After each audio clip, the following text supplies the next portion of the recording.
मकर संक्रांति पर लड्डू गोपाल को प्रसन्न करने के लिए जरूर करें ये खास उपाय। नंबर 1, इस दिन लड्डू गोपाल को जल में गंगा जल और तेल मिलाकर स्नान कराने से पितृदोष से मुक्ति मिलती है। नंबर 2, मकर संक्रांति पर लड्डू गोपाल का तुला दान करने का विशेष महत्व है। इसमें भगवान को उनके वजन के बराबर अनाज, तिल, गुड़, फूल या तुलसी के पत्तों से तोला जाता है और फिर उस सामग्री का दान किया जाता है। नंबर 3, पूजा के बाद गोपाल जी के नाम से गाय को हरा चारा या तिल गुड़ खिलाना पुण्यकारी माना जाता है। राधे राधे जरूर लिख कर जाएं। मकर संक्रांति पर लड्डू गोपाल को प्रसन्न करने के लिए जरूर करें ये खास उपाय। नंबर 1, इस दिन लड्डू गोपाल को जल में गंगा जल और तेल मिलाकर स्नान कराने से पितृदोष से मुक्ति मिलती है। नंबर 2, मकर संक्रांति पर लड्डू गोपाल का तुला दान करने का विशेष महत्व है। इसमें भगवान को उनके वजन के बराबर अनाज, तिल, गुड़, फूल या तुलसी के पत्तों से तोला जाता है और फिर उस सामग्री का दान किया जाता है। नंबर 3, पूजा के बाद गोपाल जी के नाम से गाय को हरा चारा या तिल गुड़ खिलाना पुण्यकारी माना जाता है। राधे राधे जरूर लिख कर जाएं। मकर संक्रांति पर लड्डू गोपाल को प्रसन्न करने के लिए जरूर करें ये खास उपाय। नंबर 1, इस दिन लड्डू गोपाल को जल में गंगा जल और तेल मिलाकर स्नान कराने से पितृदोष से मुक्ति मिलती है। नंबर 2, मकर संक्रांति पर लड्डू गोपाल का तुला दान करने का विशेष महत्व है। इसमें भगवान को उनके वजन के बराबर अनाज, तिल, गुड़, फूल या तुलसी के पत्तों से तोला जाता है और फिर उस सामग्री का दान किया जाता है। नंबर 3, पूजा के बाद गोपाल जी के नाम से गाय को हरा चारा या तिल गुड़ खिलाना पुण्यकारी माना जाता है। राधे राधे जरूर लिख कर जाएं। मकर संक्रांति पर लड्डू गोपाल को प्रसन्न करने के लिए जरूर करें ये खास उपाय। नंबर 1, इस दिन लड्डू गोपाल को जल में गंगा जल और तेल मिलाकर स्नान कराने से पितृदोष से मुक्ति मिलती है। नंबर 2, मकर संक्रांति पर लड्डू गोपाल का तुला दान करने का विशेष महत्व है। इसमें भगवान को उनके वजन के बराबर अनाज, तिल, गुड़, फूल या तुलसी के पत्तों से तोला जाता है और फिर उस सामग्री का दान किया जाता है। नंबर 3, पूजा के बाद गोपाल जी के नाम से गाय को हरा चारा या तिल गुड़ खिलाना पुण्यकारी माना जाता है। राधे राधे जरूर लिख कर जाएं। मकर संक्रांति पर लड्डू गोपाल को प्रसन्न करने के लिए जरूर करें ये खास उपाय। नंबर 1, इस दिन लड्डू गोपाल को जल में गंगा जल और तेल मिलाकर स्नान कराने से पितृदोष से मुक्ति मिलती है। नंबर 2, मकर संक्रांति पर लड्डू गोपाल का तुला दान करने का विशेष महत्व है। इसमें भगवान को उनके वजन के बराबर अनाज, तिल, गुड़, फूल या तुलसी के पत्तों से तोला जाता है और फिर उस सामग्री का दान किया जाता है। नंबर 3, पूजा के बाद गोपाल जी के नाम से गाय को हरा चारा या तिल गुड़ खिलाना पुण्यकारी माना जाता है। राधे राधे जरूर लिख कर जाएं। मकर संक्रांति पर लड्डू गोपाल ये कैसे लग रहा है जरूर बताइएगा। तो राम जी को भी नहलाते हैं क्योंकि हमारा जो हिंदू नववर्ष होता है ना वो जो 1 जनवरी जो हम लोग मनाते हैं वो 14 जनवरी से ही मनाते हैं। राम रसिया सारे लोगों का मैं कपड़ा सेम ही कपड़े का बनाई हूँ। रुचि रुचि भोग लगाओ रसिया, मेरे जन्मों के सारे पाप मिट जाएंगे, राम आएंगे, राम आएंगे, आएंगे राम आएगा। जब राम जी रेडी होंगे तो रसिया मेरो तो रेडी मन बसिया, रुचि रुचि ड्रेस बना है। लगाओ रसिया, राम रसिया मेरो मन बसिया। हथवा में शोभेला, हथवा में शोभेला, धावल पहाड़ हो भूलैया जनी हमनी के, वीर हनुमान हो भूलैया जनी हमनी के, अंजनी के लाल हो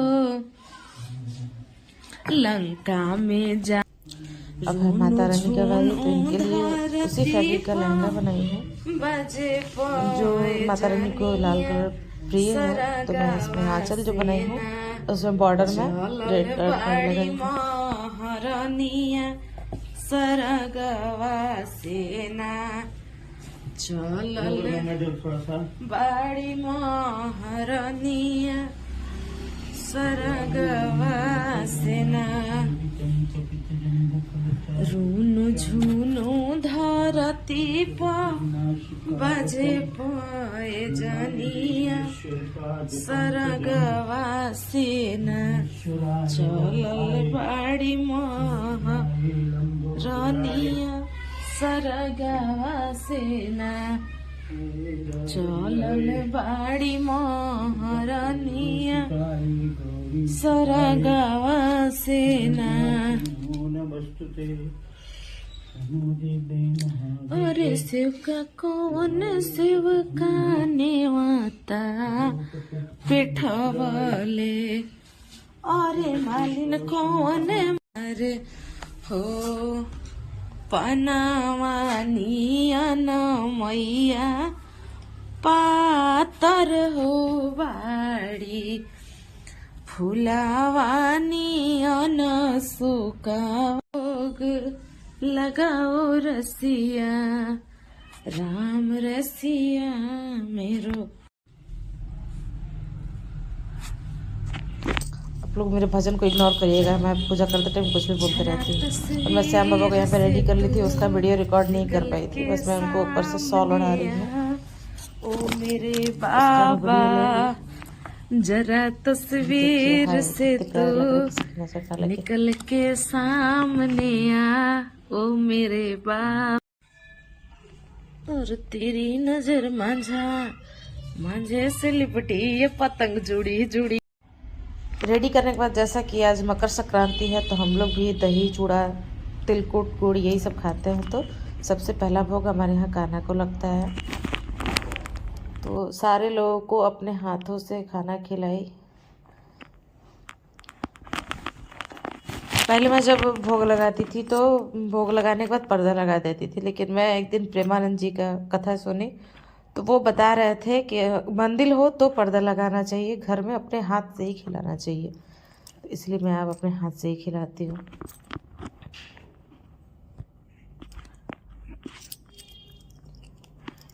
श्याम बाबा की आरती हो। हे सूर्य नारायण, आज मकर संक्रांति पर हम आपसे प्रार्थना करते हैं कि जिस तरह ये पतंग आसमान को छू रही है, वैसे ही हमारे सपने आपके आशीर्वाद से अपनी ऊंचाइयों तक पहुँचे। हमारे परिवार की डोर हमेशा मजबूत रहे।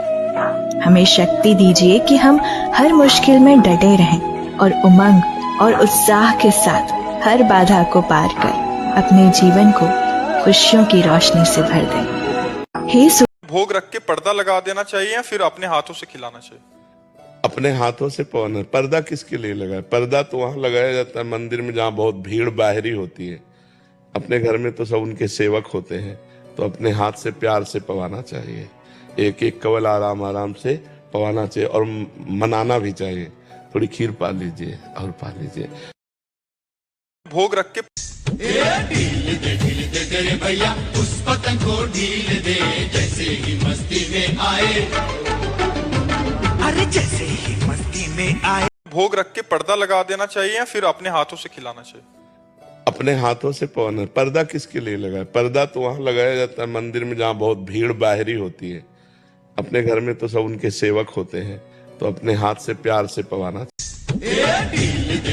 तेरे भैया उस पतंग को ढील दे, जैसे ही मस्ती में आए, अरे जैसे ही मस्ती में आए उस पतंग को खींच दे।